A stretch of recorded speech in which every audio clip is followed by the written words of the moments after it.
In the summer of 2006, a group of arborists and recreational tree climbers traveled a few yards off the beaten path and 70 feet straight up to find their own little piece of treetop northern prairie paradise in Minnesota's Fort Snelling State Park.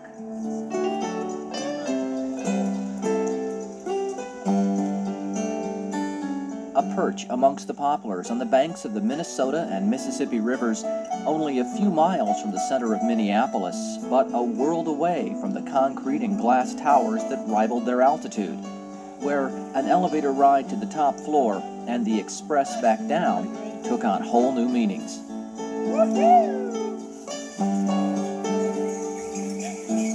A chance to revel in the childhood joys of scrambling up a limb on a quiet summer afternoon, relax as the breeze blows away the worries of the world 7 stories below.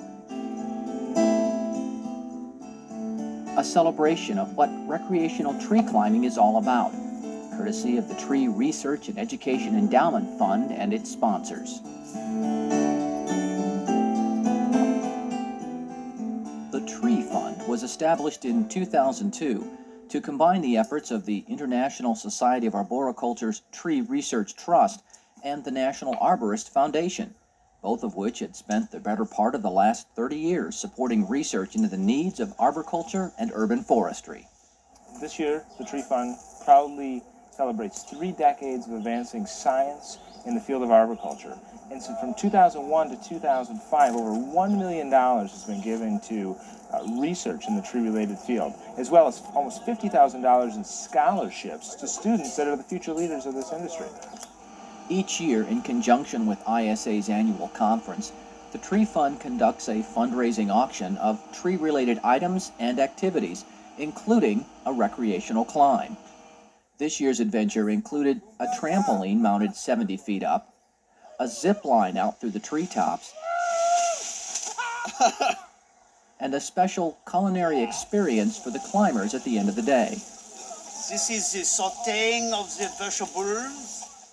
Preparations for this ambitious climb began weeks earlier, as Dave Nordgaard of Top Notch Tree Care oversaw a volunteer crew of professional arborists as they set up rigging that, along with the usual ascending lines and safety rigging, included securing a backyard trampoline 70 feet above the ground, and a pulley system to use a portable power winch as an elevator for the climbers.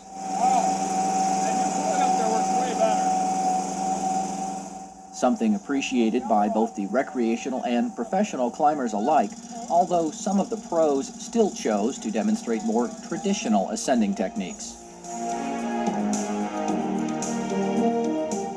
The setting for this year's climb had a great deal to do with tradition. The encampment that became known as Fort Snelling has stood over the confluence of the Minnesota and Mississippi rivers for almost 2 centuries, originally chartered with a mission to prevent encroachment on the Native American lands. The Dakota Indians have always deemed this area sacred and still celebrated as the birthplace of the people. The trees used in this year's climb standing in what Dakota folklore entitles the center of the universe. This heritage of respect for nature extends from the Native American past to today's recreational climbers, a respect for all that trees have to offer in forest or urban settings, an impromptu lecture on the history of the area's flora and fauna provided by a state naturalist who stopped by the climb site. Back in the tree, a line is rigged for the afternoon fun event. 5, 4, 3, 2, 1.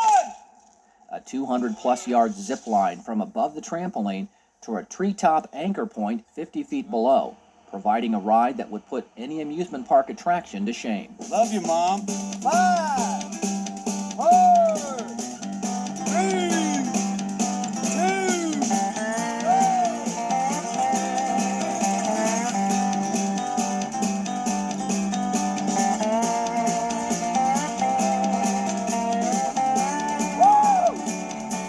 And this, my friends, is fun in trees.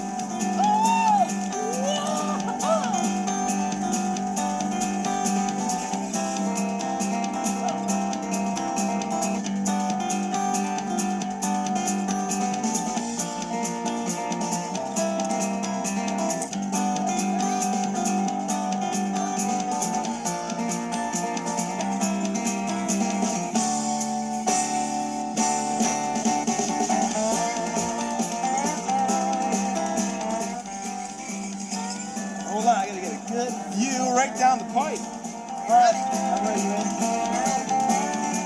Woohoo!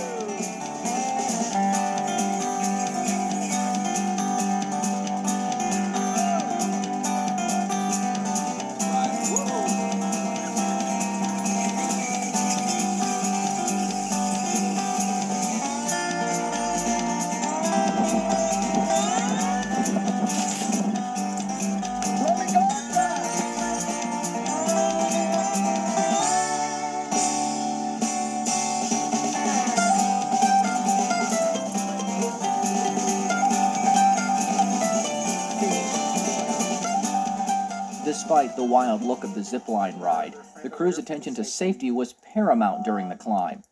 Experienced climbers offering ground school training to beginners, Pulley behind it. Grab the rope right behind the pulley, lean in a little bit, and pull. Pull outward. Pull outward. See how? and employing a treetop buddy system We got Tristan here is new to climbing. so that everyone has a safe and successful climb, and even first-timers feel comfortable enough to snap into the traveler, step to the edge, and take a leap of faith for a chance to skim the treetops on the ride down. Okay, ready? Yeah. You ready? Yep. Here you go. You ready?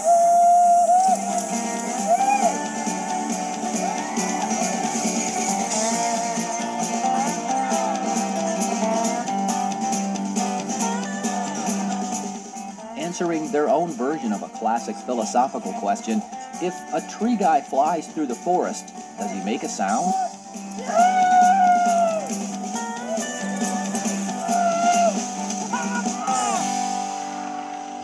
Yeah. A good-natured bit of fun, making use of serious climbing techniques and hardware. You know, if you think this looks like fun, you ought to see the pros do it. The coinciding ISA conferences also hosts the annual International Tree Climbing Championship, a weekend pitting arborists from around the world in timed and judged events covering skills and techniques used in all aspects of professional tree care.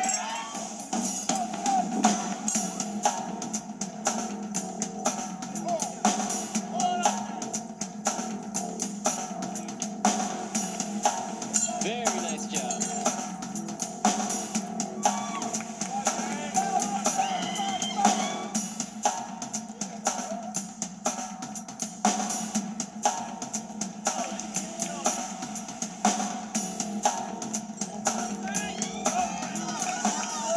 For these climbers, there's no elevator ride to the top and then leisurely stroll across a limb.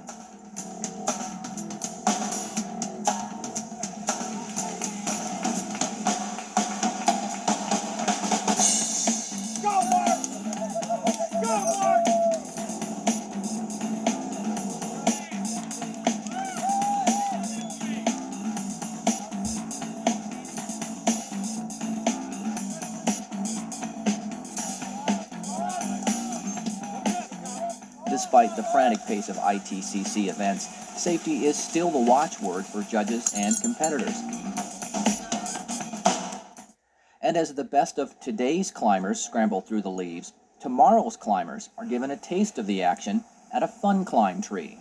One of the more popular displays at the ITCC, the Fun Climb allows kids, adults, even whole families a chance to try a little gravity-defying saddle and rope action.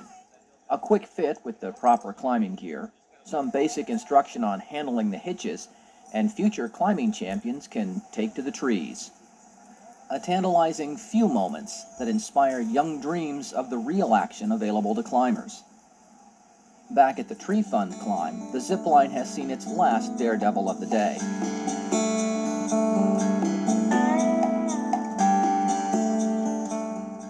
Tired and hungry, climbers prepare for a unique end to the event, a three-course meal with the entree prepared and served at a treetop level. And the wild rice, they must be cooked before you come out into the woods. Otherwise, you'll be waiting for the water to boil a long, long time. After some preparations at the base camp, climbers raise and secure a work table and construct a dumbwaiter using the power winch to fly up the needed cooking supplies. This will be the first, but not the last. This is just too cool. As the late afternoon shadows stretch across the canopy, a feast of shrimp salad, wild rice soup, baked potatoes, green beans almondine, and pan-seared freshwater pike are served to the contented climbers. We're serving wild rice consomme. Hold on. You gotta have broth with your wild rice. Oh yes, oh yes. There's the thumb. Gary?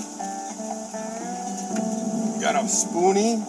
Yes. Hold on. A five-star menu suspended 70 feet in the air.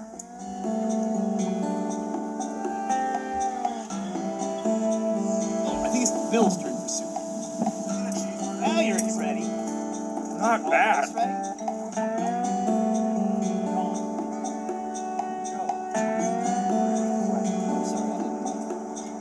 Cheers, guys.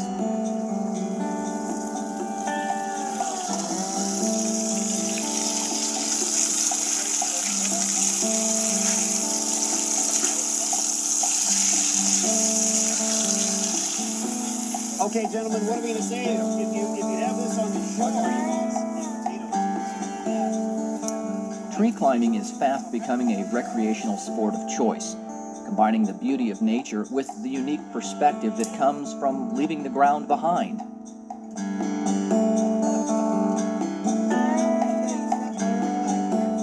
Training classes, day trips, even treetop camping tours are popping up across the country, all with the aim of instilling an appreciation and respect for the environment we live and work in, whether it's a short climb to the top of a backyard maple or a towering redwood on the West Coast. Plus, a healthy respect for the safety practices necessary to prevent climbers or trees from becoming injured.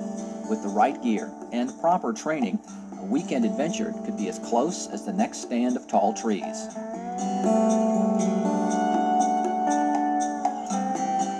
The 2006 climb was the latest event in a celebration of trees that will continue in forests and parks around the world, as long as little kids, and those little kids at heart, look up between the branches and see a stairway to the center of the universe.